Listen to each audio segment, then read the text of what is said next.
et le rapport Eurofound, on se rend bien compte à quel point il faut se lancer dans de véritables mesures.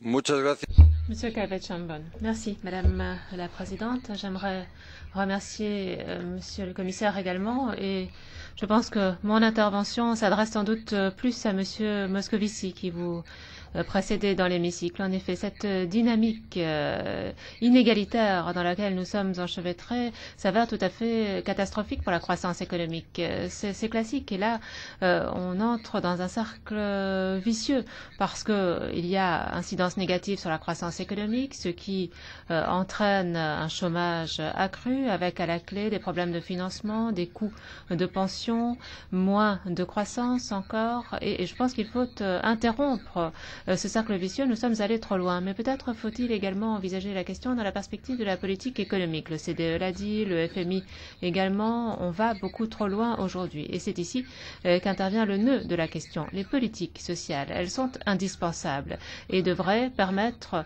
d'alléger la pauvreté, de réduire le chômage. Mais ces politiques ne viennent pas résoudre les problèmes structurels. Ces problèmes structurels doivent être résolus par le biais de politiques économiques pertinentes, politiques budgétaires, politiques fiscales, politiques de redistribution, politiques de revenus, politiques d'investissement, autant de politiques qui me semblent fondamentales, de même que les politiques sectorielles. Ce sont ces politiques précisément qui vont interrompre la dynamique inégalitaire. Et là, je pense, Monsieur le Commissaire, que les différents index nous permettent de mesurer cela. Et je vous parle ici en termes économiques de base. La Commission, les États membres, et la Commission doit aider les États membres, la Commission et les États membres, disais-je, doivent marquer le même intérêt par rapport à cette dynamique inégalitaire que l'intérêt qu'elles ont accordé à l'ouverture du marché unique ou au déséquilibre financier.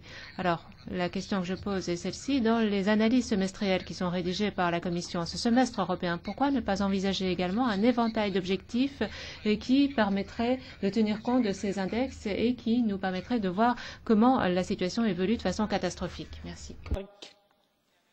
Monsieur Le Yarrick. Madame la Présidente, on ne réduira pas les inégalités si on n'invente pas un nouveau type de développement, si on ne desserre pas les taux de l'austérité en augmentant les rémunérations du travail et les petites et moyennes retraites, et si on ne sort pas de la précarité du travail.